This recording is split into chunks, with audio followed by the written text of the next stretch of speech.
안녕하십니까, 안병천 회계사입니다. 지난 6월 10일 트럼프 전 대통령이 팁 소득이 가장 큰 도시인 라스베가스에서 연설하면서 내가 대통령으로 당선된다면 팁에 대한 연방세를 폐지하겠다라고 말했습니다. 이것은 2017년 제정되었던 개정세법이 2025년 말에 만료가 되기 때문에 이번 대선에 세금과 관련된 공약에 중요한 쟁점이 될 수 있어서 화제가 되고 있는데요. 트럼프 대통령이 말한 이 팁 소득에 대한 면세가 현실적으로 가능할까요? 아니면 단순한 선거운동의 수사에 불과한지에 대해서 함께 생각해 보도록 하겠습니다.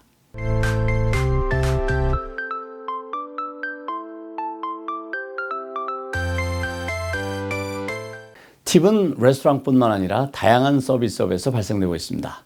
레스토랑의 경우에는 서버들이 고객들로부터 받은 팁을 고용주에게 보고하고 고용주는 이것을 급여처럼 세금을 떼고 국세청에 신고하도록 하고 있습니다. 그런데 이것은 최근 크레딧 카드 사용이 늘면서 서버들이 고용주에게 보고하지 않아도 고용주가 고객이 결제한 카드 내역에서 팁을 쉽게 계산해 낼 수 있는 환경으로 많이 바뀌었습니다. 그러나 세법에서는 여전히 현금 팁 소득이 있다면 고용주를 통해서 소득 보고하도록 규정하고 있습니다. 간단히 말씀드리면 레스토랑의 서브의 경우에는 두 가지 소득이 있는데 하나는 고용주로부터 받는 급여, 다른 하나는 고객으로부터 받는 팁 소득입니다. 이 팁은 급여와 같은 소득이라고 보시면 되겠습니다. 그런데 트럼프 전 대통령이 팁 소득이 많이 발생하고 있는 라스베가스에서 이 팁 소득에 대해서 연방소득세를 과세하지 않도록 하겠다고 말한 것입니다. 아시다시피 최근 팁플레이션이라는 말이 신종어로 등장했습니다. 팬데믹을 지나면서 오랜 미국의 관습인 팁 문화에 큰 변화가 일어나서 지난해 매우 논란이 심했었는데요. 테이크아웃하는 커피숍은 물론이고 크레딧 카드를 결제하는 단말기를 제시하는 다양한 비즈니스에서 팁을 요구하는 스크린을 접하게 되는 경우를 흔히 접하게 됩니다. 그것도 최저 15%부터 셋업을 해서 제시하는 곳도 쉽게 접할 수 있는데요. 어쨌든 팁에 대한 이슈가 팬데믹을 지나면서 팁을 누구에게 줘야 하고 또 얼마의 팁을 주는 것이 적절한지를 고민하는 동안 트럼프 전 대통령이 이런 팁 소득에 대해서 연방세금을 면세해 주겠다는 말을 하면서 이 이슈가 다시 논쟁의 한가운데 점화될 가능성이 매우 높아졌습니다. 그러면 트럼프 전 대통령이 제안한 팁 소득에 대한 연방세가 실현될 가능성이 있을까요? 우선 만약 트럼프가 재선에 성공한다면 팁 소득을 연방세 면세화하는 법안을 상정할 수 있습니다. 그러나 이 법안이 상원과 하원을 통과해야만 합니다. 따라서 가야 할 길이 쉽지는 않을 것으로 보입니다.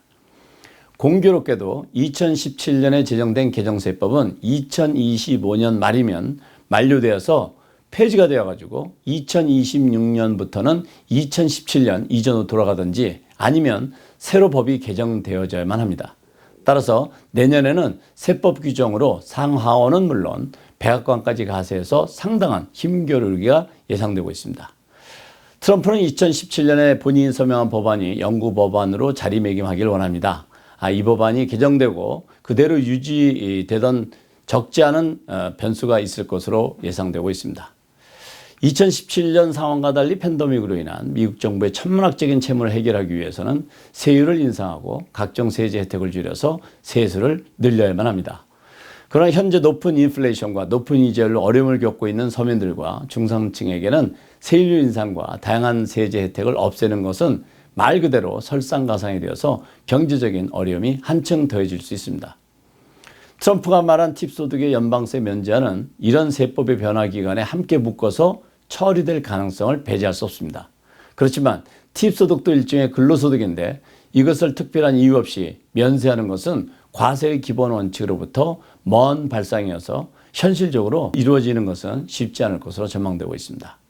특히 미국인들은 팁에 대한 피로감이 증가하고 있습니다. 최근 뱅크레이 설문조사에 따르면 59%의 사람들이 팁에 부정적인 견해를 가지고 있습니다. 설문에 따르면 사람들의 3분의 1 이상이 팁 문화가 도를 넘고 있다고 말하고 있고 37%는 고용주가 팁에 너무 의존하기보다는 더 많은 임금을 지급해야 한다고 말합니다. 그리고 최근 옐프 보고서도 레스토랑 리뷰에서 팁 언급이 급증하면서 사람들이 팁에 대해 얼마나 예민하게 인식하고 있으며 지쳐가고 있는지를 보여주고 있습니다. 팁이 주 소득원인 저소득층들이나 젊은 층들에게 세금을 경감해 줘야 된다는 것은 설득력이 있지만 팁 소득에 대해서 연방세의 완전 면세는 적지 않은 충돌이 예상되고 있습니다. 트럼프의 이 제안이 고도의 선거 전략인지 아니면 합리적인 정책의 제안을 통한 팁 소득의 연방세 면제를 실현할지는 앞으로 뜨거운 논쟁거리가 될 것으로 보입니다. 오늘은 트럼프 전 대통령이 라스베가스 연설에서 재선되면 팁에 대한 연방세를 면제해 주겠다는 제안에 대해서 함께 생각해 보았습니다. 오늘은 여기까지입니다. 감사합니다. 자영업을 하시거나 프리랜서로 일하시다 보면 돈 들어오고 나가는 것 정리가 쉽지 않죠.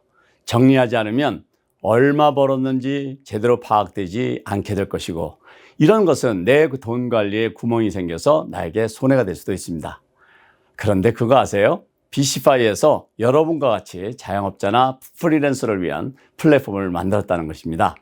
내가 번 돈이 한눈에 보이고 내가 쓴 돈도 항목별로 실시간으로 쉽게 확인할 수 있는 내 손안의 실시간의 손익계산서. 다운로드 받아서 담당 회계사에게 전달하면 소득세 신고 준비 끝. 소득세 신고 준비에 소비했던 시간들 이제 내 여가를 즐기는데 사용해야겠죠? 이제 재정관리에 자유로워질 수가 있습니다. 한 가지 더. 해킹 횡령 더 이상은 설 자리가 없겠죠. 내 돈 도난 방지에도 최고 비시파이. 오늘부터 내 돈 관리는 비시파이. 꼭 가입하시고 부자 되세요.